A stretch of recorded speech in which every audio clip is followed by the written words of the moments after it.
Well, this was a great debate in the United States. There were many Americans who thought that the United States, in order to be one of the great nations of the world, it also had to be an imperial nation.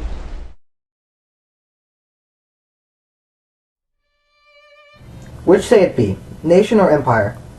Shall we still continue loyal to the American ideal, a nation of free individuals?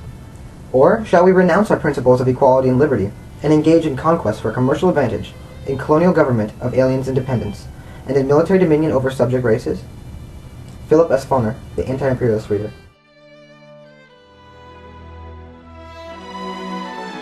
In the 18th century, 13 colonies acquired their independence from a tyrannical, imperialist government by invoking nationalistic ideas and promoting self-government.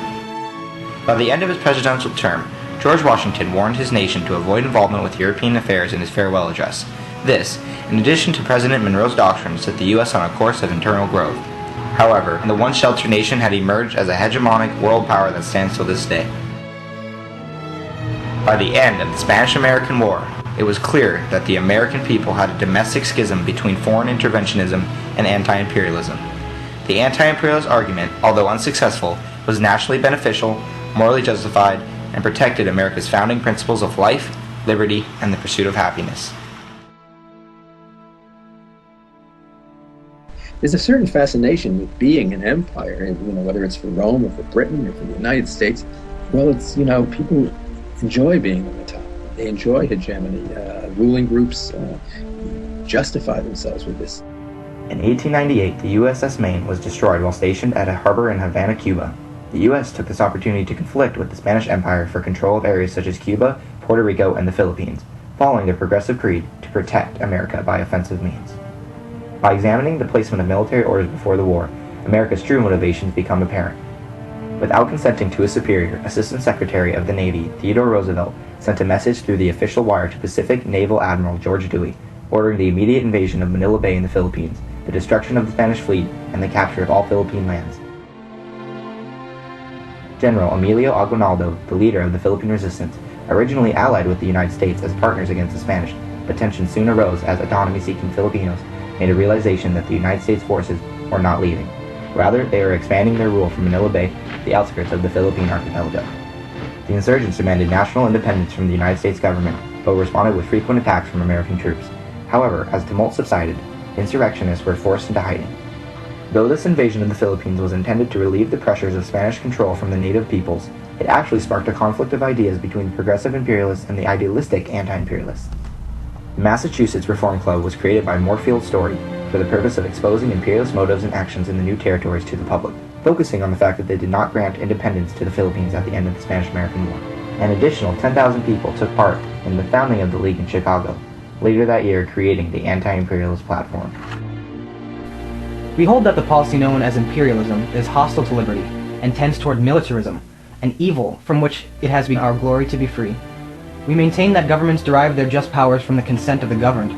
We insist that the subjugation of any people is criminal aggression and open disloyalty to the distinctive principles of our government. We earnestly condemn the policy of the present national administration in the Philippines. We deplore the sacrifice of our soldiers and sailors whose bravery deserves admiration, even in an unjust war. We denounce the slaughter of the Filipinos as a needless horror. The United States have always protested against the doctrine of internal law, which permits the subjugation of the weak by the strong. We cordially invite the cooperation of all men and all women who remain loyal to the Declaration of Independence and the Constitution of the United States. The League consisted of members from all classes, from elites such as Andrew Carnegie to industrial workers. During the 1800s, the United States economy was largely based off of physical jobs and professions. Such occupations included factory workers in the industrial North and the agricultural businessmen in the South. By 1898, however, the Spanish-American War had faced the United States with a decision to make.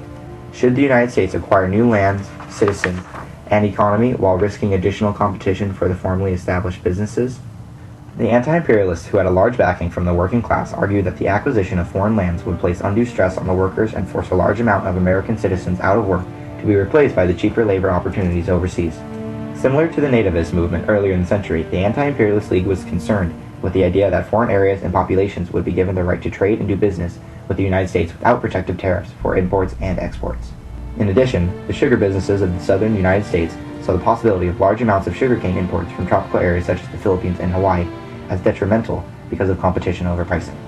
The overseas imports would no longer be subject to tariffs that protected domestic agriculture production. The anti-imperialist stanza was patriotic. It protected the American economy for the American people. A very prominent member of the Anti-Imperialist League was Samuel Clemens, more commonly known as the author Mark Twain. Against our traditions, we are now entering upon an unjust and trivial war, and for a base object, robbery. At first, our citizens spoke out against this thing by an impulse natural to their framing. Today they have turned, and their voice is the other way. What caused the change? Merely a politician's trick? A high-sounding phrase, a blood-stirring phrase which turned their uncritical heads, our country, right or wrong.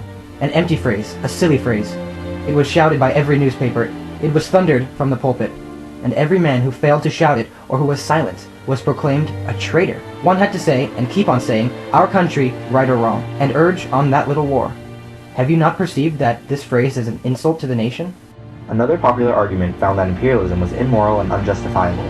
Using the Philippine War as their main example, the American Anti-Imperialist League proved that the imperialists had false intentions. His is the way we give them the water cure. Lay them on their backs, a man standing on each hand and each foot. Then put a round stick in the mouth and pour a pail of water in the mouth and nose. And if they don't give up, pour in another pail. They swell up like toads. I'll tell you, it is a terrible torture. The anti-imperialists presented their findings to newspapers such as the New York Journal to counteract the imperialist platform, which was mainly based on the idea that the rule of liberty that all just government derives its authority from the consent of the governed applies only to those who are capable of self-government. It also counteracted the support behind President McKinley's statement. 1. We could not give them back to Spain. 2. We could not turn them over to France or Germany, our commercial rivals in the Orient. 3. We could not leave them to themselves. They were unfit for self-government and would soon have anarchy and misrule worse than Spain's was. 4. There was nothing left for us to do but to take them all, and to educate the Filipinos, and uplift and civilize and Christianize, and by God's grace do the very best we could by them as our fellow men, for whom our Christ also died. Imperialists did not believe that the native people of the newly acquired territories were capable of autonomy. This was considered the white man's burden, a burden to educate, Christianize, and civilize the savage people. Perhaps the most prevalent anti-imperialist maxim was the self-evident truth that all men were created equal and endowed by their Creator with life, liberty, and the pursuit of happiness. The Anti-Imperialist League rallied under the banner of protecting the rights of people, including the rights to dissolve any government that ceases to act in the best interest of the governed. By the election of 1900, the debate over imperialism had reached its peak with presidential campaigns of William Jennings Bryan and William McKinley. William McKinley's Republican platform focused on morally justifying expansion into foreign lands and the booming war economy. However, William Jennings Bryan ran on a populist and democratic platform based on the ideals of free silver and anti-imperialism. Some argue that American rule in the Philippine Islands will result in the better education of Filipinos. Be not deceived. If we expect to maintain a colonial policy, we shall not find it to our advantage to educate the people. The educated Filipinos are now in revolt against us, and the most ignorant ones have made the least resistance to our domination. If we are to govern them without their consent, and give them no voice in determining the taxes which they must pay, we dare not educate them, lest they learn to read the Declaration of Independence and Constitution of the United States, and mock us for our inconsistency. Converse to Bryan's push for liberalism, the Democratic Party failed because there wasn't a unified base of support backing them. It was split by the skepticism of the Populist Party. After McKinley was re-elected, the Imperialists regained control of the executive, legislative, and judicial branches of government. In turn, over the next several years, the Anti-Imperialist League and subsequent parties deteriorated due to the lack of support and pro-imperialist control of the government. But the debate lived. The original debate of imperialism in the United States from the turn of the century had solidified the American political outlook on its role on international diplomacy. Actions taken by American diplomats throughout the past 100 years had demonstrated forceful influence on foreign regions for individual, commercial, and political gains. Actions taken after World War II to re-establish governments left military bases on international lands, some of which are still in operation. Close examination reveals that the Philippine insurrection is akin to modern exploitation of Middle Eastern peoples. Temporary actions sparked by imperialistic intentions arose from the initial debate in the Philippines to either extraterritorialize or to allow the novel ideas of free republic and sovereignty to ensue. Despite the anti-imperialist movement's failure to curb hegemony, their endeavors were not in vain. The promulgation of the Anti-Imperialist League's ideals and their continued resistance to foreign interventionism has ensured that the liberties and freedoms bestowed upon the American people by our founding fathers exist to this day. Which say it be, nation or empire? Only when a republic's life is in danger should a man uphold his government when it is in the wrong. There is no other time.